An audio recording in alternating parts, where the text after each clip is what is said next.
झांसी में मुख्य सड़क और पहाड़ी चुंगी के आसपास स्थित मांस मछली की दुकानों को हटाने की मांग जोर पकड़ रही है।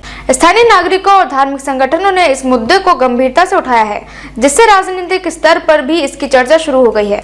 भारतीय जनता पार्टी के जिला अध्यक्ष जगदीश कुशवाहा ने इस संबंध में उप जिलाधिकारी परमानंद को ज्ञापन सौंपा, जिसमें मांग की गई कि मंदिरों और सार्वजनिक स्थलों के निकट स्थित इन दुकानों को हटाया जाए और अन्य उपयुक्त स्थानों पर स्थापित किया जाए। प्रशासन ने उचित कदम उठाने का आश्वासन दिया है। चिरगांव नगर विभिन्न धर्मों और समुदायों का निवास स्थान है, जहाँ धार्मिक स्थल, बाजार और आवासीय क्षेत्र एक दूसरे के नजदीक स्थित है। नगर के मुख्य मार्ग और मंदिरों के पास खुली मांस मछली की दुकानों को लेकर लंबे समय से असंतोष व्यक्त किया जा रहा है। ये मामला केवल धार्मिक भावनाओं तक सीमित नहीं है, बल्कि इसमें स्वच्छता, स्वास्थ्य और यातायात से जुड़े पहलू भी सम्मिलित है। खुले में मांस की बिक्री से उत्पन्न दुर्गंध, मक्खियों की समस्या और अपशिष्ट पदार्थों के अनुचित निस्तारण से स्थानीय नागरिकों को असुविधा होती है। यही कारण है कि इस मुद्दे को प्रशासन के समक्ष गंभीरता से उठाया गया है। स्थानीय नागरिकों ने इस मुद्दे को लेकर कई आपत्तियां दर्ज कराई है, जिनमें प्रमुख रूप से निम्नलिखित बिंदु शामिल है। धार्मिक भावनाओं को ठेस। मंदिरों और अन्य धार्मिक स्थलों के पास इन दुकानों के संचालन से श्रद्धालुओं की धार्मिक भावनाएं आहत होती है। धार्मिक स्थलों की पवित्रता बनाए रखने के लिए इन दुकानों को अन्य स्थानों पर स्थानांतरित करने की मांग की जा रही है।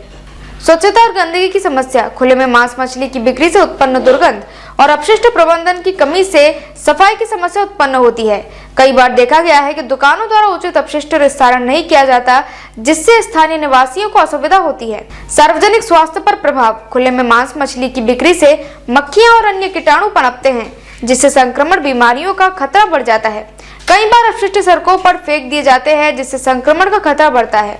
यातायात बाधित। मुख्य सड़क पर स्थित इन दुकानों के कारण सड़क किनारे भीड़ बढ़ जाती है, जिससे यातायात व्यवस्था प्रभावित होती है। इस मुद्दे पर व्यापारियों की भी प्रतिक्रिया आई है, जिसमें उन्होंने अपनी परेशानियों को सामने रखा है। उनका कहना है कि वे वर्षों से यही व्यवसाय कर रहे हैं और अचानक स्थान बदलने से उनकी आजीविका प्रभावित होगी। विकल्प की कमी। व्यापारियों का कहना है कि यदि प्रशासन उन्हें हटाना चाहता है तो पहले उन्हें वैकल्पिक स्थान उपलब्ध कराना चाहिए। रोजगार पर प्रभाव। स्थानांतरण से उनके व्यापार पर नकारात्मक असर पड़ेगा, जिससे आर्थिक कठिनाइयां उत्पन्न होंगी। लाइसेंस और वैधता। कई व्यापारियों के पास वैध लाइसेंस है, इसलिए उन्हें अचानक हटाना न्यायोचित नहीं होगा। प्रशासन की भूमिका और राजनीतिक हस्तक्षेप। भाजपा के जिला अध्यक्ष जगदीश कुशवाहा ने इस मुद्दे को उठाते हुए प्रशासन को ज्ञापन सौंपा और धार्मिक स्थलों के पास स्थित दुकानों को जल्द से हटाने की मांग की। उन्होंने कहा कि यह मामला धार्मिक आस्था और नगर की स्वच्छता से जुड़ा हुआ है। इस ज्ञापन के जवाब में उप जिलाधिकारी परमानंद ने आश्वासन दिया कि जल्द ही उचित कदम उठाए जाएंगे और व्यवसायियों के हितों को भी ध्यान में रखते हुए समाधान निकाला जाएगा। इस विवाद को शांतिपूर्ण और न्यायोचित तरीके से सुलझाने के लिए निम्नलिखित उपाय किए जा सकते हैं।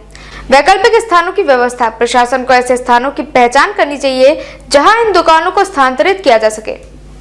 संगठित बाजार क्षेत्र का निर्माण। मांस और मछली विक्रेताओं के लिए एक अलग बाजार क्षेत्र निर्धारित किया जा सकता है। स्वच्छता मानकों का पालन। खुले में मांस की बिक्री पर रोक लगाई जाए और व्यापारियों को स्वच्छता बनाए रखने के लिए निर्देश दिए जाए। स्थानीय प्रशासन की भूमिका। प्रशासन को निष्पक्षता से काम करना होगा ताकि दोनों पक्षों को संतुष्टि मिले। समुदाय के बीच संवाद। धार्मिक संगठनों और व्यापारियों के बीच बातचीत कराकर समाधान निकाला जा सकता है। भारत के अन्य शहरों में भी इस प्रकार के मुद्दे उठते हैं और प्रशासन ने वहां समाधान निकाला है। उदाहरण के लिए वाराणसी धार्मिक स्थलों के 100 मीटर दायरे में मांस की बिक्री पर प्रतिबंध लगाया गया और व्यापारियों को वैकल्पिक बाजार स्थल प्रदान किए गए। उज्जैन, यहाँ प्रशासन ने धार्मिक स्थलों के पास खुले में मांस की बिक्री पर सख्त पाबंदी लगाई। हरिद्वार, यहाँ प्रशासन ने न केवल धार्मिक स्थलों के पास मांस मछली की बिक्री रोकी, बल्कि स्वच्छता मानकों को भी सख्ती से लागू किया। इस मुद्दे में कानूनी पहलू भी जुड़े हुए हैं। भारतीय संविधान के अनुच्छेद 25 और 26 के तहत धार्मिक स्वतंत्रता का अधिकार दिया गया है और वे अनुच्छेद 19(1)(g) के तहत व्यापार और व्यवसाय करने का अधिकार भी प्रदान किया गया है। इसलिए प्रशासन को दोनों पक्षों के अधिकारों का सम्मान करते हुए संतुलित समाधान निकालना होगा। चिरगांव झांसी में मांस और मछली की दुकानों को लेकर उपजा विवाद केवल धार्मिक मुद्दा नहीं है, बल्कि ये सार्वजनिक स्वच्छता और शहरी नियोजन से भी जुड़ा हुआ है। स्थानीय नागरिकों और धार्मिक संगठनों की भावनाओं का सम्मान किया जाना चाहिए, साथ ही व्यापारियों के हितों की भी रक्षा की जानी चाहिए। इस समस्या का हल प्रशासन, व्यापारियों और स्थानीय नागरिकों के सहयोग से निकाला जा सकता है, यदि उपयुक्त स्थान पर इन दुकानों को स्थानांतरित किया जाता है और स्वच्छता के उचित उपाय किए जाते हैं तो इससे सभी पक्षों को संतोषजनक समाधान मिल सकता है। प्रशासन को निष्पक्ष और संतुलित दृष्टिकोण अपनाना चाहिए ताकि न केवल धार्मिक भावनाओं की रक्षा हो बल्कि व्यापारियों की रोजी रोटी भी सुरक्षित रह सके। इससे चिरगांव झांसी में शांति और सौहार्द का वातावरण बनेगा और यह एक स्वच्छ, व्यवस्थित और आदर्श नगर के रूप में उभर सकेगा। झांसी उत्तर प्रदेश से नासिर खान की रिपोर्ट। देखते रहिए आपका अपना चैनल आंचलिक खबरें, अपनों की खबर आप तक। फोटो गंदगी यहाँ पर जो पंखे वगैरह डले रहते हैं, क्या सफाई होना चाहिए कि नहीं, क्या विचार है आपका? आप बोलो ना।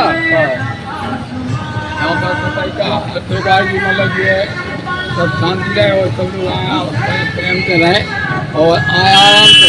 महाराज जी बोल रहे हैं 20-25 कदम पे मुर्गे की दुकान है, मछली यहाँ पीछे मुर्गे की दुकान है जो वहाँ से यहाँ पे जो मंदिर के आसपास जितनी गंदगी की दुकान है, मुर्गा मीट वगैरह की, उन्हें सफाई करनी चाहिए। और जहाँ तक गंदगी फैलाते हैं रोड पर चलना ही दुश्वार हो जाता है, यात्रियों को परेशानी होती है। मंदिर में रोज आ जाते हैं। डले पंखे पीपल के पास पड़े हैं, यहाँ पे पड़े हैं, वहाँ शंकर जी के वहाँ पड़े हैं। और बताइए कहाँ डले पंखा? पंखा साहब यहाँ पूरे मोहल्ला में उड़ते हैं, हमारे घर पे भी उड़ते हैं, वहाँ ये महाराज जी बता रहे हैं मंदिर में डले। मंदिर में ये डले पीपल पे आके बैठते हैं, पक्षी वहाँ पर सब आते हैं और पूरे मेरे घर में भी पीपल के पेड़ के पास डले। हाँ और बता देख लो चल के पड़े वहाँ पे। चलो हमने नहाया नहीं है इसलिए अंदर नहीं जा रहे। आपकी समस्या ये भी है, ऊपर भेजेंगे। यही है कि बंद हो जाए आना। पूरे मोहल्ले में सब परेशान है, कई दिनों से अब तो चका भी कई बार कर चुका, कोई सुनते ही नहीं है। उन्हें समझा रहे सब वहीं कच्चे कुत्ते अलग लाते हैं, ऊपर बगला मगला लाते हैं, फोटुआ लाते हैं, कचरा गाड़ी को पूरे देते हैं सब। वहाँ परेशानी है पूरे मोहल्ले में। यहाँ पे इनको बाईपास से हटवा दिया जाए सब। हाँ और इनको यहाँ अलग जब मार्केट दी जाए इन लोगों को, ये बीच बाजार में तो मारते हैं, मुझे पूजा करने के लिए औरतें बच्चे सब। मोहल्ले वाले ने तो दिया सब लिख के, लेकिन अब ऊपर ऊपर से तो कोई सुनाई नहीं होती है, जबकि योगी जी के सतराजे थे कि जो